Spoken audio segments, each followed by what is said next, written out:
ସ୍ୱାଗତ କରୁଛି ଫ୍ରେଣ୍ଡସ୍ ଆମ ଚ୍ୟାନେଲ ତରଫରୁ ମୁଁ ସୁବ୍ରତ ଏକ ନ୍ୟୁ ଭିଡ଼ିଓ ସହିତ। ଫ୍ରେଣ୍ଡସ୍ ଦେଖନ୍ତୁ ଆପଣମାନଙ୍କର ବହୁତ ସାରା ପିଲା ଏଠି ଯେଉଁମାନେ 10th ପାସ୍ କରିଛନ୍ତି ବା ଯେଉଁମାନେ 10th ପଢୁଛନ୍ତି ତ ବହୁତ ପିଲାମାନେ ମୋତେ ମେସେଜ କରିଥିଲେ କି ସାର୍ ଆମେମାନେ 10th ପଢୁଛୁ ତ ଆମ ପାଇଁ କିଛି ଆପଣଙ୍କର ସ୍କଲାରସିପ୍ ଅଛି କି ନାହିଁ ତ ଟିକେ ଆମକୁ କନଫର୍ମେସନ କରେଇ ଦିଅନ୍ତୁ। ତ ଫ୍ରେଣ୍ଡ ଦେଖନ୍ତୁ ଏଠି ମୁଁ ଆପଣମାନଙ୍କ ପାଇଁ ଭିଡ଼ିଓଟି ନେଇ ଆସିଛି। ଦେଖନ୍ତୁ ଯେଉଁମାନେ 10th ପଢୁଛନ୍ତି କିମ୍ବା ଯେଉଁମାନେ ମାନେ 10th ର ଭିତରେ ପଢୁଛନ୍ତି ମାନେ ଯେଉଁମାନେ ସ୍କୁଲ ପଢୁଛନ୍ତି ସେମାନଙ୍କ ପାଇଁ ଏଠି ମଧ୍ୟ ସ୍କଲାରସିପ୍ ରହିଛି। ଦେଖନ୍ତୁ ମୁଁ ଏଇ ଲିଙ୍କଟି ଆପଣଙ୍କୁ ଡେସ୍କ୍ରିପସନରେ ପ୍ରୋଭାଇଡ କରିଦେଇଛି। ତ ଆପଣମାନେ ଏଇ ଯେତେବେଳେ ଲିଙ୍କଟିକୁ ଓପନ କରିବେ ତ ଏଠି ଆପଣମାନେ ଦେଖିପାରୁଥିବେ ଏଠି ଆପଣମାନଙ୍କର ରହିଛି ଲୋୟର ପ୍ରାଇମେରୀ, ଅପର ପ୍ରାଇମେରୀ, ସେକେଣ୍ଡାରୀ। ଯେଉଁମାନେ ସେକେଣ୍ଡାରୀ ସ୍କୁଲ ମାନେ ଯେଉଁମାନେ 10th ଅଣ୍ଡରରେ ପଢୁଛନ୍ତି 1 ଟୁ ନେଇକରି 10th ପଢୁଛନ୍ତି ସେମାନଙ୍କ ପାଇଁ ଏଠି ଆପଣଙ୍କର ଗୋଟେ ସ୍କଲାରସିପ୍ ରହିଛି। ଦେଖନ୍ତୁ ଏଟା ଆମର ଲାଷ୍ଟ ଡେଟ୍ ଦେଉଛି 30 ସେପ୍ଟେମ୍ବର, ଯୋଉଟା କି ଏଇ ମାସର ଶେଷ ତାରିଖ ରହିବ। 30 ସେପ୍ଟେମ୍ବର ଆପଣଙ୍କର ଶେଷ ତାରିଖ ରହୁଛି। ଯଦି ଆପଣମାନେ ଏଲିଜିବଲ ମାନେ ରହିବେ, ଯଦି ଏଲିଜିବଲ ରହିବେ ତ ଆପଣମାନେ ନିଶ୍ଚୟ ଏଠି ଆପ୍ଲାଏ କରିଦିଅନ୍ତୁ। ତ ଆପଣଙ୍କୁ ଏଠି ସ୍କଲାରସିପ୍ ଟି ମିଳିଯିବ। ତ ଦେଖନ୍ତୁ ଏଠି ଆପଣମାନଙ୍କର ଯୋଉ ସ୍କଲାରସିପ୍ ର ନେମ୍ ଟି ରହିଛି ନିର୍ମାଣ ଶ୍ରମିକ କଲ୍ୟାଣ ଯୋଜନା, ଯୋଉଟା କି ଏଠି ଆପଣ ଯୋଉ ଲେବର କାର୍ଡ ଯୋଉ ତରଫରୁ ଯୋଉ ଆପଣଙ୍କର ସ୍କଲାରସିପ୍ ରହେ ତ ସେଇଟା ଏଟା ଆମର ନିର୍ମାଣ ଶ୍ରମିକ କଲ୍ୟାଣ ଯୋଜନା ତରଫରୁ ଏଠି ଆପଣମାନଙ୍କର ସ୍କଲାରସିପ୍ ଟି ରହିଛି। ତ ଦେଖନ୍ତୁ ସ୍କଲାରସିପ୍ ଯୋଉ ଆମାଉଣ୍ଟ ରହିଛି ଆଜ per year as per our course duration. देखो ये आप टार्गेट ये आपंकर रही देखो target number of students as per the applicants receive जी आप रिसीव कर हिसाब से आपको दिज्व।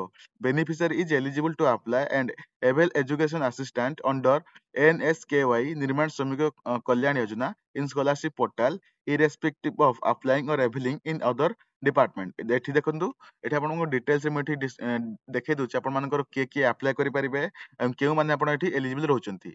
तो देखंतु प्रथमे देखंतु आपन डिपार्टमेंट रो name labour and ESI department जो आपण मानकर जो निर्माण श्रमिक कल्याण योजना एठी रहउची आपनकर एकेडमिक 24-25 पे एठी आपण अप्लाई करिवे। एंड कैटेगरी देख पारथिबे कोर्स जदि आपण माने 10th पढुचंती केउ भी कैटेगरी हेतांतु जनरल हेतांतु OBC होतंतु SC BC हेतांतु SC ST हेतांतु EBC हेतांतु तो आपण माने एलिजिबल रहबे अप्लाई करिया पई। डॉक्यूमेंट देखंतु आपण मानकर डॉक्यूमेंट कोन दरकार पड़ो। देखंतु document required Aadhaar card of the students passbook रो जेरक्स बा अकाउंट रो जेरक्स IFSC कोड रो ए सब दरकार। पासपोर्ट साइज फोटो दरकार पड़िबो। मार्कशीट आपन लास्ट एग्जाम रो मार्कशीट दरकार पड़िबो। जदि आपण +3 करचंती मध्ये हेटी आपण अप्लाई करि परिबे। आधार कार्ड से सेम दरकार पड़िबो। आधार कार्ड, कॉलेज आईडी, बैंक रो पासबुक, मार्कशीट रो सर्टिफिकेट। +2 मध्ये जदि पढुचंती त अप्लाई करि परिबे। +3 जदि पढुचंती मध्ये हेटी आपण एलिजिबल रहउचंती।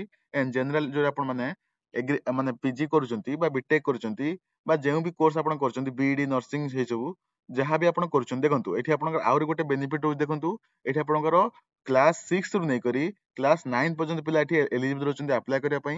एठी सेम आपनकर डॉक्यूमेंट दरकार पड़िबो। जदि आपण माने एलिजिबल रहिबे एठी निश्चय एठी अप्लाई कर दियंतु।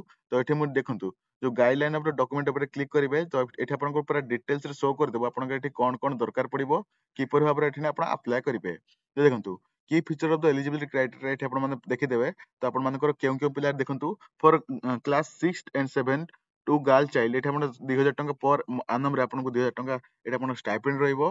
ता सहित एठी तळक तो देखिबे एठी सब पिला पई आपण जेतले क्लास बढ़ी बढ़ी के जिवो से हिसाब रे आपण मानकर अमाउंट बढ़ी बढ़ी के जिवो। तो देखंतु जे माने एठी बीटेक MBA BAर्ट्स करचंती MCA करचंती तो सेमान पई 40,000 टंका पर आनम रे एठी रहइबो। 20% additional benefit to girl child माने झियो पिलांग पई 20% रो एक्स्ट्रा मध्ये आपनको एठी मिलिबो।